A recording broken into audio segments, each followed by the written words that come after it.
So welcome home, and to welcome everybody here. Nobu, thank you very much for leading us, our program director, and thank you. Over to you.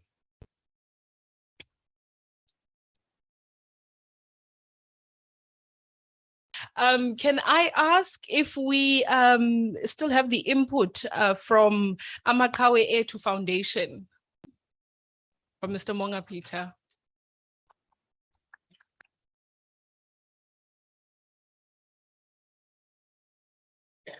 Yes, thank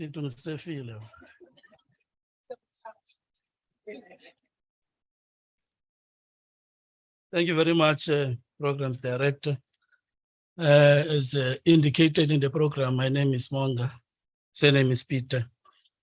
I'm the member of Amakawe A2 Foundation. I was not given a verse nor a theme to deliver as a message of support Dr. Mapazi and the team. But as a soldier, I needed to be creative. Without failing, of course, to, in essence, speak to Amakawe and its relevancy to this lecture, or in supporting Raymond Mhlaba. We actually, in essence, are about the recognition of the unrecognized, the acknowledgers of the unacknowledged, in which in that category of persons, in that category of places, in that category of places. The activities are known in the city, the activities are now generally known in the country in the form of the weekly program that get to be flighted every Wednesday, where we speak on the untold stories about our leaders, the pioneers like SEG1 in this case. Stepping off quickly on that one, I do want to align myself, of course, really speaking to the peers of our leader, of our comrade. Perhaps a disclaimer quickly. I'm not personal Paki, I'm not personal Vusi, but we must rein on yourselves. The generation of the 70s, comrade teacher, as part of really acknowledging the sacrifice made by this leader. Perhaps let's start to minimize on assuming the positions of Professor Ntlekana and the rest of being analysts in WhatsApps and Facebook. And indeed, Masime to analyze, the country needs us. It needs us not to form new political parties. The illustrations of the failures of today is out there for everybody to see. I'm now talking the formation of these new political parties. The least we can do really is to hammer on what you have prepared for us, since we're being part of that team that have prepared this post-1994 dispensation. By really venturing into this thing of really tampering with our policies and legislation, such that what we have really facilitate transformation. There's a difference between normalization and transformation. Because what you see basically is the normalization.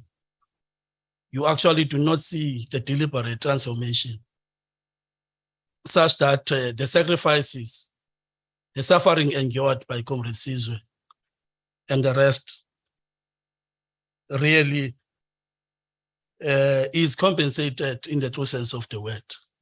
I don't need to illustrate policies and legislation that needs to be transformed radically so that you facilitate that actual transformation.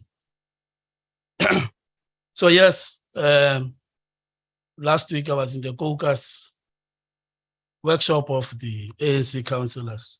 I saw my colleagues there presenting papers, and I said to comrades, you know, maybe you must minimize in being used to present papers for consumers who are not serious about the very transformation. The youthfulness of the team of activists that you have now do not take you serious. They take you serious in as far as just to craft and have a nice policy at the end of the day. But as to what they do about it is a different story. I'm not being controversial, but must stop sponsoring ideas which are not going to be taken serious. The least you can do, therefore, is to swell the ranks of the sympathetic non-state formation, if you like, whether you call them social movements, whether you call them civil society, whether you call them. But of course, the sympathetic revolutionaries will know what I mean about sympathetic revolutionaries, because one is not impressed about wanting to form political parties. We still have a duty, as I indicated, in terms of what needs to be done, so that we make the political class accountable. We redirect them to the founding strategic objectives that were set, in which Sizwe and them have sacrificed for, not to form parties. I think that's what we need to be doing going forward. That was to be really the message that was created in the journey as we're coming this side. As I indicated, I was not given a verse, I was not given a theme, but I felt these have to be exposed as part of acknowledging this hero in terms of Sizwe. With that said, let me step off with these threats. Some of them I've indicated, one of which the obsession by the political class to be self-serving, defeating really what Sizwe and them stood for. The news out there and in social media speaks of a coalition that have been put together, if one can use relevant example of the city here. Question is, on basis of what is that decision made? Is it out of the will of the people that they've arrived in that decision? Whatever a coalition, whether this one that has been put together and the one that is existing, and I argue it's not based on the will of the people. That's where the peers of Sizwe, of Vusi and them, we need to be stepping up in terms of exposing those realities. Abani now, the 80th generation, which I'm falling on, will tell the story as is in terms of that. I dare argue, let's minimize analyzing in the laissez-faire. Let's be practical and really be what Sizwe was, selflessness and the sacrifice that is endured. Thank you very much.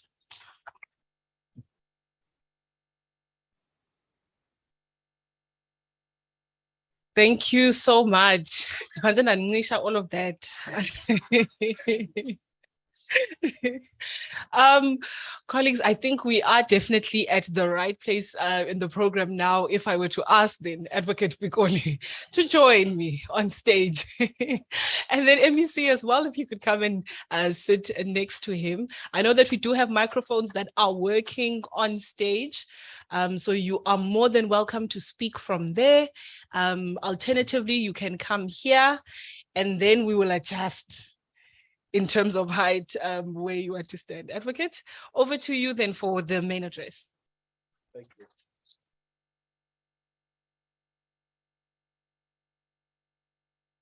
Thank you, Program Director, and good afternoon to everybody in the house and to those who have joined us on the virtual platform. I like the story of academicos, and also with Monga telling us about theory and practice, which need to be combined, because there's no practice without theory. And we need to be embedded on some theoretical aspects for us to be informed on how we proceed. Thank you, Mwanga. Perhaps even before I start, I would just like to introduce the people sitting on the second row, starting from Ukarol Ntsuka. Ukarol Ntsuka is the mother Kabantu, Sizwe's son. And next to Carol is Aqua. Aqua, can you stand up so that they can see you? Aqua is Sizwe's granddaughter. And she's got a beautiful name, Aqua, meaning water. And water is life. And when we speak of life, it's that section in our constitution, one of the two sections in our constitution that cannot be limited.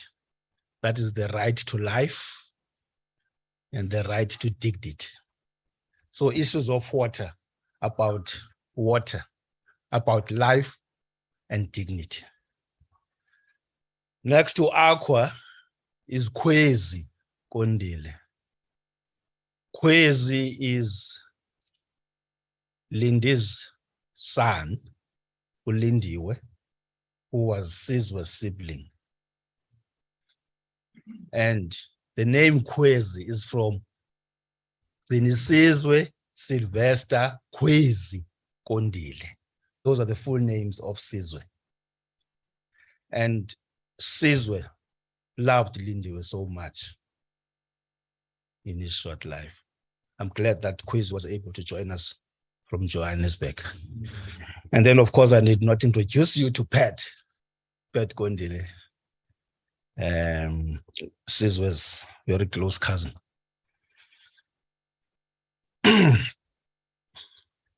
I'm wearing this jacket for the second time, in public. The first time is when we were launching the 70s group of activists in Johannesburg. Now, this is the second time in honor of Sizwe. The reason why we didn't like this blazer during our time is that it was popularized by one Chief Gacha Buthelezi, who stood for everything that we were against. But at some stage we said, let us reclaim our history and be proud of this jacket. May I apologize upfront that I'll be a little bit long because I thought that I needed to sketch and give you a proper background of who Sizwe was. I don't like reading and writing, but I was forced to write this time around. Thank you, Program Director, and good evening to all the distinguished guests and luminaries, particularly the Kondile and Ntsuka families. I thank the Raymond Mhlaba Center for Governance and Leadership in collaboration with the University of Fort Hare Institute for Social and Economic Research and the Nelson Mandela University for organizing and hosting this very important event, which seeks to keep the memories of our heroes and heroines alive, and to also serve as an inspiration and guide to our present day reality. I also greet MEC Fezeka Ngomenye, who will be the respondent this afternoon. This clause again makes things very easy to say, Inganga nentsiba zayo. I've greeted everybody. I'm both honored and humbled to have been asked to talk about my friend, brother, and comrade, who was a brave and committed cadre of the African National Congress and its military wing, Mkhonto we Sizwe.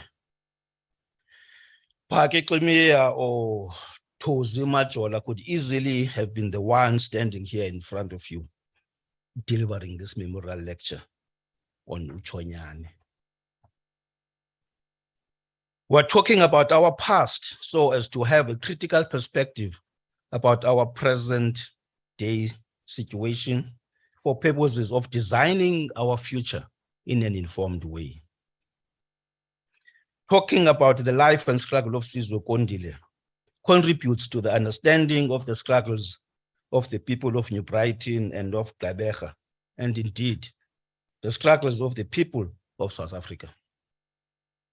A historical approach helps us understand the material conditions at any given time and the need for change and how that change should be. History therefore becomes a bedrock of transformation. Who was Sizwe Kondile? He who was brutally killed at a tender age of 24.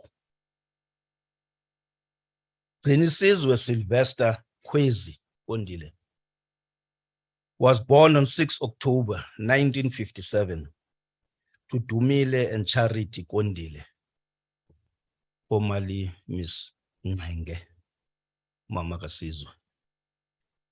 Unfortunately, Mama Kasizwe passed on soon after we had repatriated his spirit from Komati Port.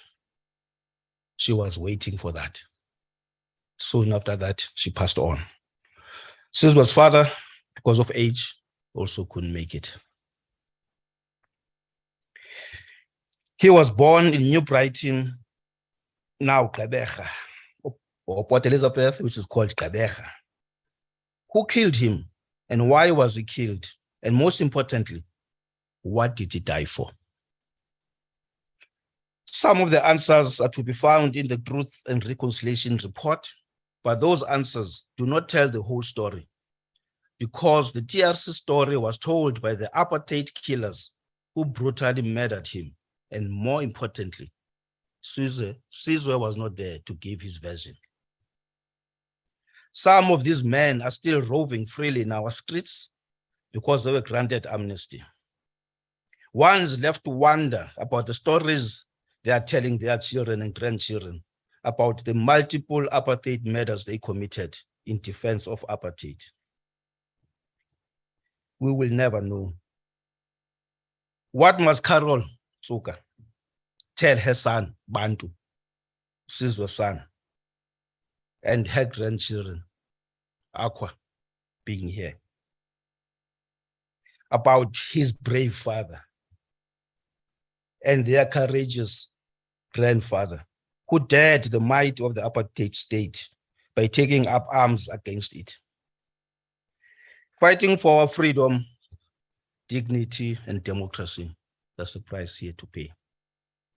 A question that will have to be answered is a question which was once asked by the militant activist and academic Professor Angela Davis when delivering one Steve Biko memorial lecture at UNISA, which I here customized for this address. Is the freedom that Sizwe fought and died for the same freedom that we achieved? The jury is still out. Sizwe was born into a middle-class / professional family. He did not have to join the struggle for national liberation and be exposed to the risks and dangers posed by such activism.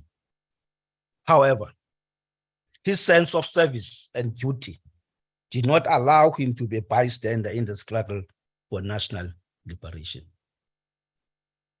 His father was a practicing attorney who later became a judge, and his mother was a school teacher, whilst his grandparents ran a cafe at our only township cinema called Rio in Agri Street, New Brighton, where his grandparents also stayed. He stayed with his grandparents together with his siblings, Mteteleli, Teddy, is now late, Umzingisi, Major, and his sister Ulindiwe, whom he loved so much. One of Lindiwe's sons, Kwezi, is named after Sizwe. They later moved to Thembalethu with their grandparents. He came from a religious family. His family home was in Kamlana Street, a street behind my family home, street of Emendi. I do not remember which year I met Sizwe, but it was certainly in the first half of 1960 when we attended the same church and started lower primary school in the same year, way back in 1963. Though we went to Pendla Lower Primary and I went to Gama Lower Primary School. We then attended the same higher primary school called Johnson Mahwana, now named Sopagama High School. And we were in the same class from 1967 to 1970. When we passed standard 6, we then went separate ways. He went to Manzimtoti High School in Natal then in 1971, whilst I went to Newell High School in New Brighton and later St. John's College in Mthatha. And we both matriculated in 1975. In 1976, he went to study medicine, but later changed his mind and decided to study law at Fort Hare in 1977, where he graduated with a B. Juris in 1980, the year he left for exile. In our last year of primary education in 1970, our class teacher gave us a task of planting trees at our school. We did so moaning and grumbling because we could not see the rationale of planting trees in our last year of school.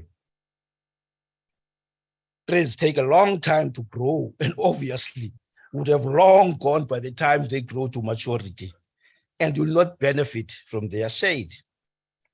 We, however, planted them without being told why we were to plant them.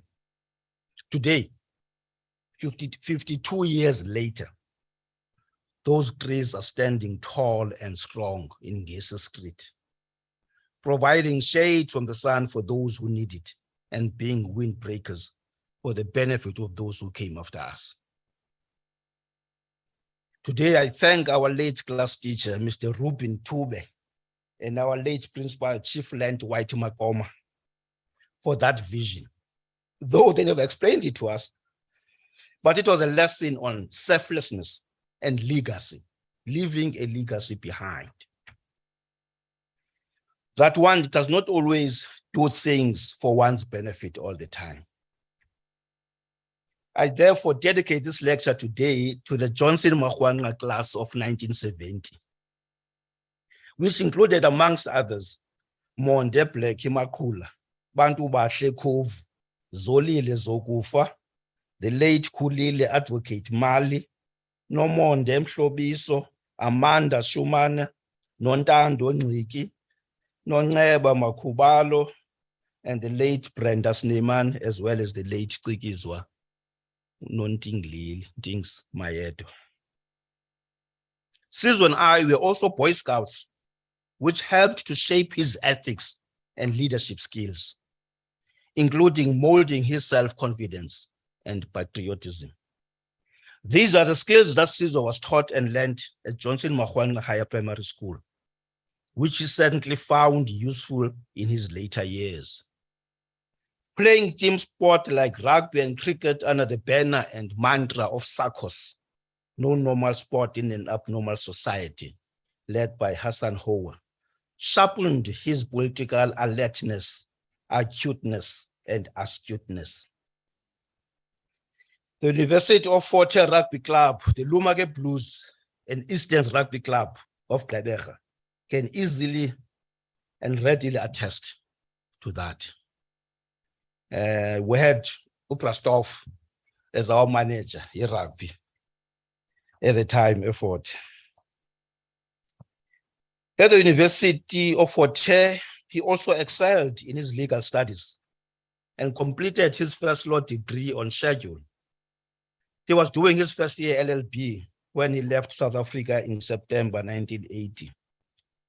And I have no doubt that he would have been a brilliant human rights and constitutional lawyer today. His family values, the church, sport, social, and academic backgrounds prepared him for political leadership that demanded service, sacrifice, selflessness, and above all, integrity. His first taste of prison life was in 1977, when we were arrested at the University of Fort Hare for attending what was then termed an illegal gathering in memory of Steve Bantu Biko, who had been tortured and murdered in detention without trial in our own city, Gqeberha, and was driven naked all the way to Pretoria, where his death was announced by one Jimmy Kruger, the then Minister of, I call it, Injustice, who notoriously remarked that the death of Steve Biko left me cold. There was palpable anger throughout the country, especially from the youth and students. Steve Biko was regarded as the next best political activist to Mandela and his ilk. He was young, Black, militant, and fighting for the dignity and pride of the Black people in South Africa, occupying the space left by Mandela and his generation. We were detained in a number of police stations, including being kept at Fort Glamorgan Prison, in East London. From then on, there was no turning back for Sizwe. When Sizwe's son was born 3 years later, in 1980, it came as no surprise that Sizwe named him Bantu after Steve Biko, whom he greatly admired. Steve Biko was also a medical student, as Sizwe was at some stage. With the death and funeral of Professor Robert Mangaliso Sobukwe in 1978, Sizwe's political consciousness and commitment were further heightened. Though some of us, including Sizwe and I, did not attend the funeral, we read newspaper reports of heightened political tensions and flare-ups when young people physically confronted Prince Mangosuthu Buthelezi, accusing him of selling out. I suspect about Tango were there. Were it not for the courageous intervention of the late Archbishop Desmond Tutu, the situation would have turned out ugly. In 1979, Sizwe was part of a group of young Port Elizabeth militants who often met at Bingi's house in Masangwana Street with a view of establishing a youth organization in Port Elizabeth that will conscientize and mobilize young people into a formidable force against the apartheid state. We already had a youth club at Hoza, known then as the Ivan Peter Youth Club, and now called Sizwe Kapi, but unfortunately, it's now defunct. We had ballroom dancing, play table tennis, badminton, and also play chess as a way of keeping young people out of the streets. We were under the strict supervision of the late Mrs. Jumatha Majola, Ume, and the late Mr. Cecil Sizwe Kapi, friend. The youth club contributed to the all-round development of young people. And those of us who were already at university like Sizwe assisted the administrators with counseling and guiding the younger ones. In Pingi's house in Masangwana Street, we discussed, drafted, and nearly finalized the constitution of the PE youth movement. It was to be called PEIMO before it became PEICO. The only stumbling block was whether to follow the Black consciousness or to adopt the non-racial philosophy as espoused in the Freedom Charter.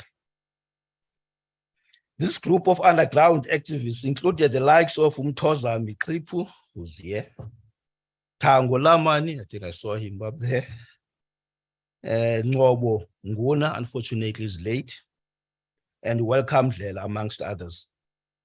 We were split in the middle and decided to shelve the idea for later, hoping to find consensus some other time and then launch the organization. We had gone so far as planning the launch, and we're going to invite Reverend Alan Busak to be the keynote speaker at the launch. It was never to be. In 1981, the Port Elizabeth Youth Congress was born when we were already in exile, and led by Umkhuseli Jack, using the same draft constitution we had earlier shelved and Sizwe so passionately contributed to. 1980 was a watershed year for Sizwe. He was arrested for the second time when there were student protests at the University of Fort Hare and we were marching to Lovedale College. We were just crossed the Hume River, approaching the Victoria Hospital, when we were stopped by the police. And only a few of those who were in front were arrested this time around. And this included Sizwe. The rest of us were forced to retreat back to campus. 1980 June also saw the birth of his son, March. Bantu was born in March.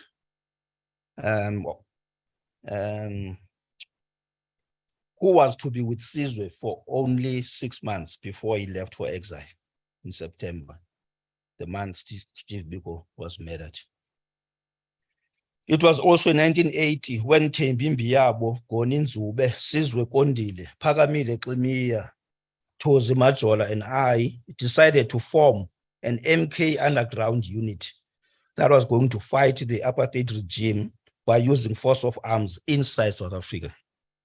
We made contact with the ANC in Lesotho, although Sizwe and I did not make the trip because we did not have traveling documents. I remember Upaki using a traveling document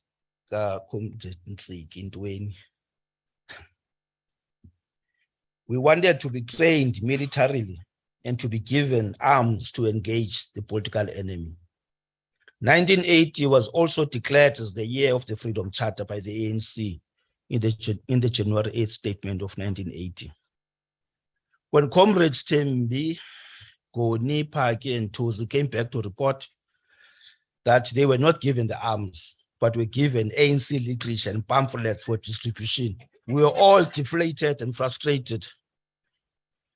Nonetheless, we were still determined to fulfill our mission and to prove ourselves to be disciplined cadres who executed their tasks with distinction.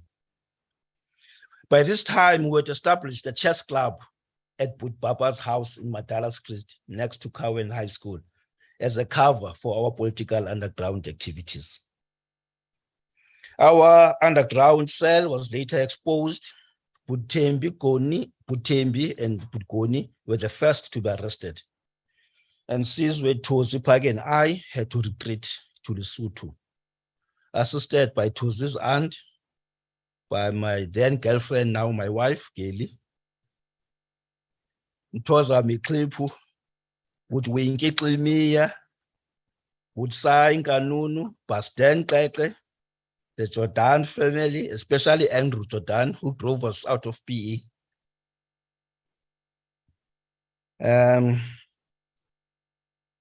We left on the 12th of September, which actually was the day Steve Biko was killed in 1977. It was a coincidence that we had to leave the country around that time. We were then assisted on our way out of the country by the Stofile and Njongwe families. Some of you will remember Njongwe used to be the Eastern Cape chairperson of the ANC in Matatiele, but they had a house in Matatiele. And it so happened that when we got there and we made to cross, two of their sons were already in exile at the time.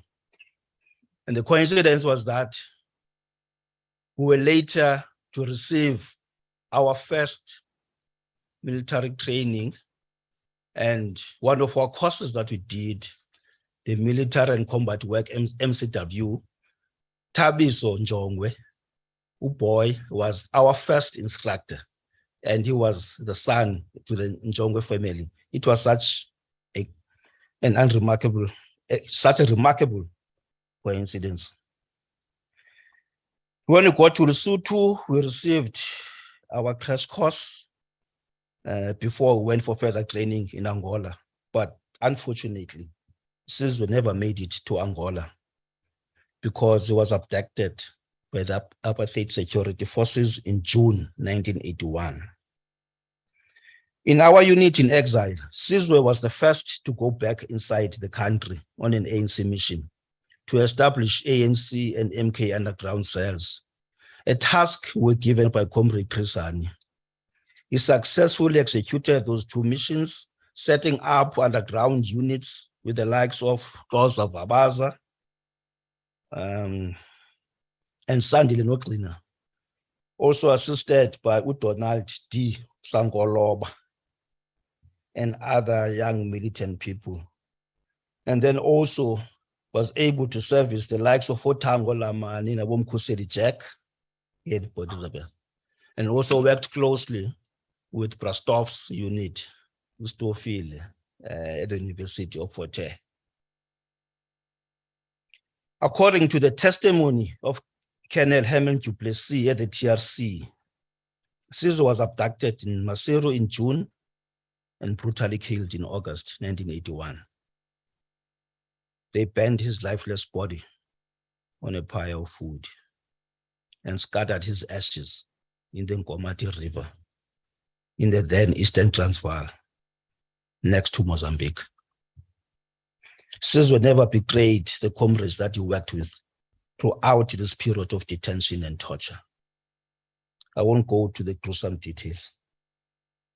I had the heavy but pleasant honor of being asked by Sizwe's mother to be part of the family delegation, which included Pat Gondile and Kwezi, that went to fetch Sizwe's spirit so that he could be given a decent funeral here at home. Today, his spirit lies at the Heroes Acre at Zwide Cemetery. Uchonyi is the posthumous recipient of the National Order of Mendi for bravery. This order was bestowed on him in gold, and this was accepted on his behalf by his son, Bantu. Unfortunately, Bantu couldn't make it today, on 21st November 2021 in Pretoria. This was after Pat Gondile had requested Sandile Noxina and I to recommend and motivate for him to be awarded a national order. This we did, and the presidency made the decision in recognition of, I quote, his ultimate sacrifice to the liberation of South Africa. He endured unspeakable torture and cruelty, refusing to betray his comrades, right to the victorious end of his life. Sizwe was never a victim. Sizwe died a hero. A close quote. We are today having this conversation at a time when Sizwe's organization is going through one of its worst crises, similar to the one that led to the 1969 Morogoro Conference and the 1985 Cape Conference. Both conferences were triggered off by certain events which led to discontent within the erstwhile military formation of Umkhonto weSizwe, which were negatively impacting on the prosecution of our struggle for national liberation. These were epic events in the history of the African National Congress. Both were as a result of the degeneration of internal democracy within the African National Congress. The 1969 Morogoro Conference followed the writing of a memorandum, which subsequently became known as the Chris Hani Memorandum. It was signed by the late Comrade Chris Hani and other MK cadres, namely Tatu Mahembe, W. Hembe, Z.R. Mbengwa, known as Jeke, Tamama Kubozi, known as Migza, Leonardo Pizzo, G.S. Mose, known as Mlenze, and Dabenkosi Fipaza, known as Mbali. This memorandum started off by saying, I quote, "We, as genuine revolutionaries, are moved by the frightening depths reached by the rot in the ANC." And it continues. This opening statement is today as painful, if not worse, as it was when it was first made in 1969.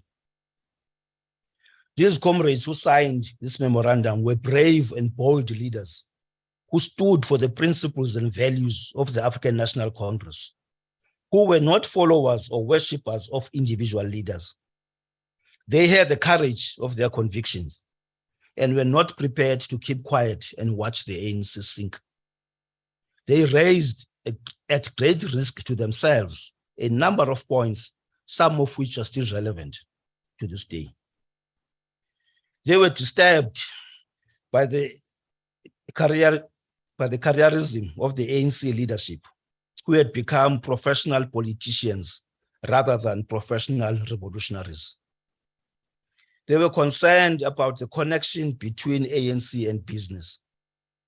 They questioned the fact that some members owed allegiance to the individuals who appoint them to positions and who have powers to also dismiss them. They spoke of what they called criminal neglect of dedicated comrades who had either fallen in battle, sentenced to death, or serving long-term imprisonment, including life sentences in erstwhile Rhodesia and others in Botswana during the Wanke and Spolilo campaigns of 1967-68. Of importance, they also alluded to the necessity for the renewal and rejuvenation of the leadership and cautioned against the fossilization of leadership.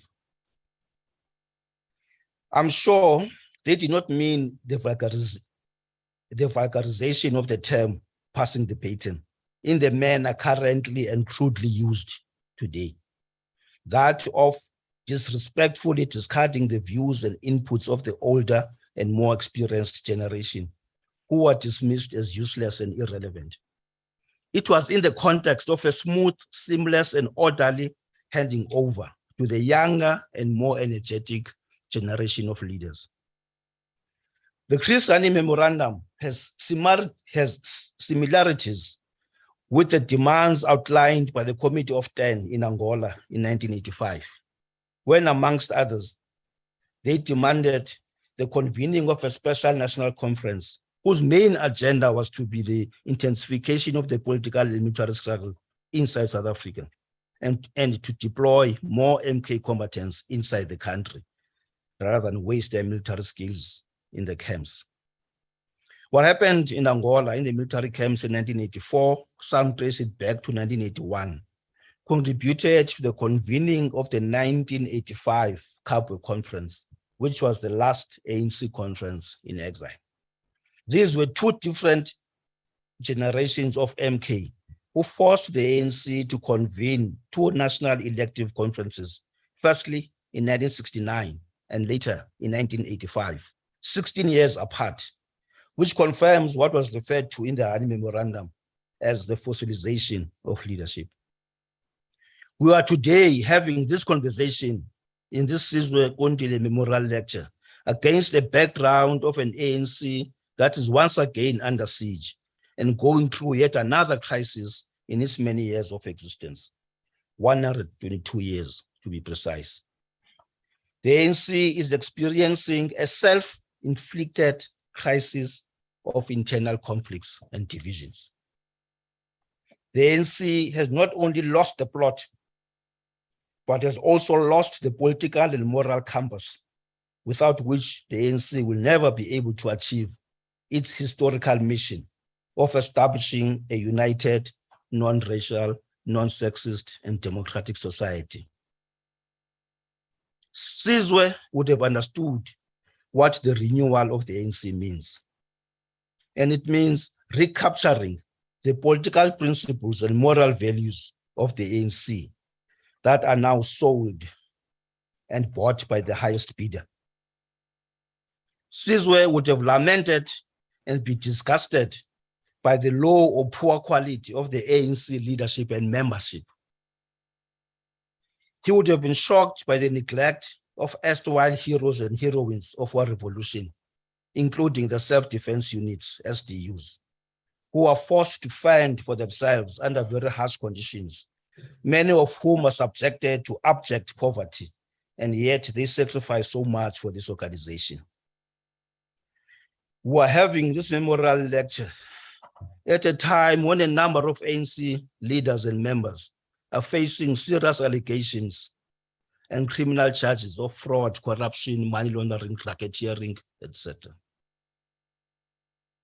There are certain members of this once glorious organization who live and exist for elective conferences because their lives and livelihoods depend on the politics of patronage and being paid to vote for certain leaders to ensure that they keep their snouts in the trough, rushing for their turn to eat. There are some ANC members who can't wait to bury the step-aside rule adopted by the 54th ANC conference and subsequently refined by the NEC. They are obviously oblivious of the fact that the step-aside rule is a logical extension of the through the eye of the needle policy adopted in the National General Council in 2000 here in Port Elizabeth. They fail to see the dialectical connection between the two because we no longer have members who are politically educated. These are the architects of the downfall of the ANC. Their unbridled love for money fuels their kleptocratic tendencies, which worsen the poverty, unemployment, and widens the inequalities in our society. They are destroying the ANC from within. Corruption, illiteracy, disease, unemployment, and the falling standards in our public schools and public hospitals are the new enemies of our people. We must put in huge investment in educating the people of South Africa and equip them with skills required to grow the economy. And the racial structure of our economy must be transformed as a matter of urgency. The ANC of today is full of members who are like the camels, who will certainly fail to go through the eye of the needle because of their baggage and their half-hidden skeletons that they carry. The renewal of the ANC requires brave and uncompromising measures that will weed out all the corrupt and tribalistic elements in the ANC. Renewal means returning the ANC back to its non-racial character. One has to just look at the recently established provincial and regional structures which fly in the face of non-racialism. One will not be surprised if this pattern continues when a new National Executive Committee is elected in December.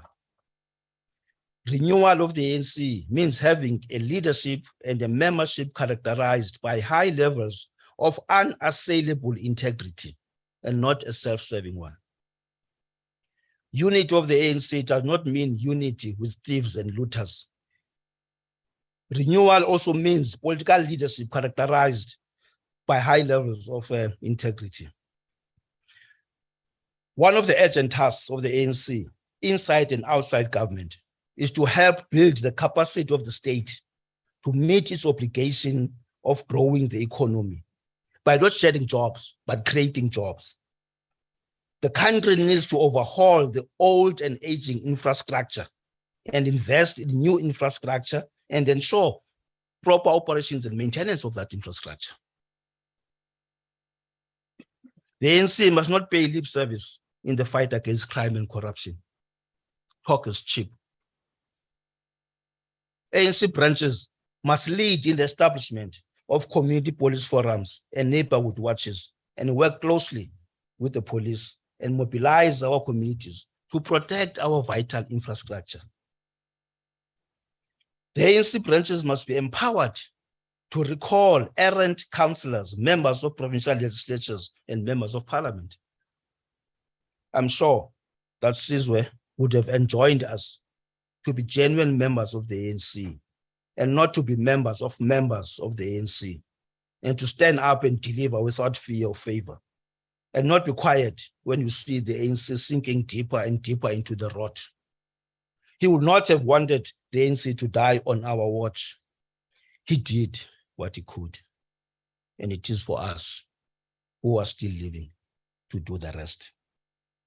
May his beautiful and revolutionary spirit of service, suffering, sacrifice, and selflessness live in each and every one of us. Amandla, Matla, all power to the people. Ke niphinde nimqhwabele u-advocate.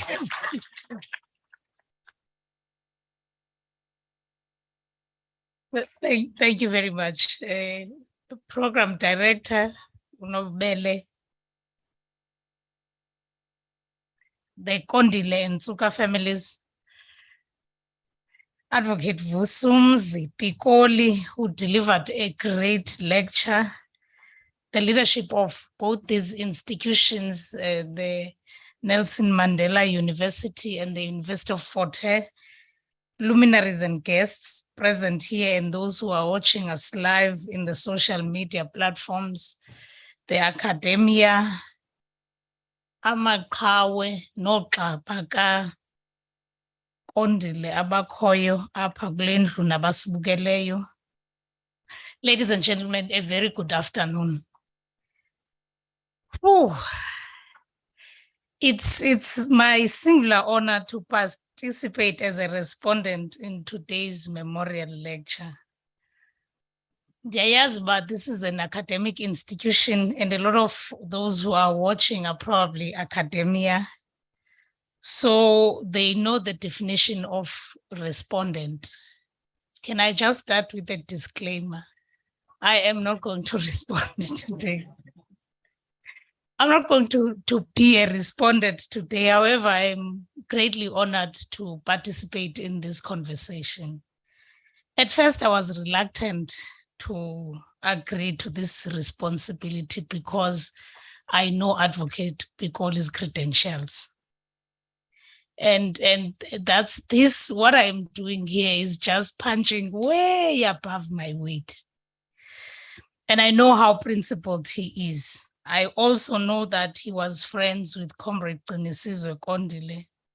So I knew, even when I agreed, I knew that being a respondent to today's lecture would be very difficult for me, if not impossible. So I have already started with the disclaimer that I decided that I am not going to respond. I asked myself, how can I possibly create a piece written and delivered by Advocate Pikoli about someone he shared trenches with, a friend he grew up with? So ndazixelela ke uba ndizawuhlala phaa ndicross imilenze yam and soak in as Advocate Pikoli shares who Comrade Kondile was and how it was like for them having to bear the brunt of the apartheid regime. Ngela xesha labo ukuxhonywa, ukubanjwa without trial, ukuya exile was the order of the day. Abafani nathi who enjoy the freedom that they fought for. What complicated matters for me is that uGcinisizwe Kondile was abducted and killed ngonyaka endazalwa ngawo. The last memorial lecture I attended was in Bizana, and we were commemorating Utatu Owar Tambo. And amakomrade asebizana amampondo niyawazi mos ngothetha inyani. Amakomrade asembizana, and the lecture was delivered by uComrade Lindiwe Sisulu. Niyayazi mos all of you, the ukusondelelana kwe-families, the Sisulu family and the Mandela family. So Lindiwe practically, I'm sorry, the Owar Tambo family. So Sis Lindiwe practically grew up phansi kwe leadership nokhokhelwa ngotata bakhe, including utata OR. So she could tell stories about how utata OR Tambo was and who he was. Same applies to Advocate Pikoli. They went to school together, they shared a street. So literally, akavi ngondiva. So amakomrade asebizana were like, siyabulela into yobana nisikhangelele umntu who knows exactly who OR Tambo was. Not someone who Google searched him. Okanye who came here to say, this is what I learned. So unfortunately, this is what I am being exposed to because Usweleke okanye he was brutally murdered on the year I was born, and I am meant to believe that he was murdered even before I was born, even in that year. So I only got to know about him through lectures and what is written out there. And particularly because Comrade Ukondile is amongst those forgotten heroines. Nothing much is being said about him, and I blame us. When I am saying us, I take full responsibility, because the department I am leading has a responsibility to tell and to put a spotlight on the heritage and the history of this country and the history of this province.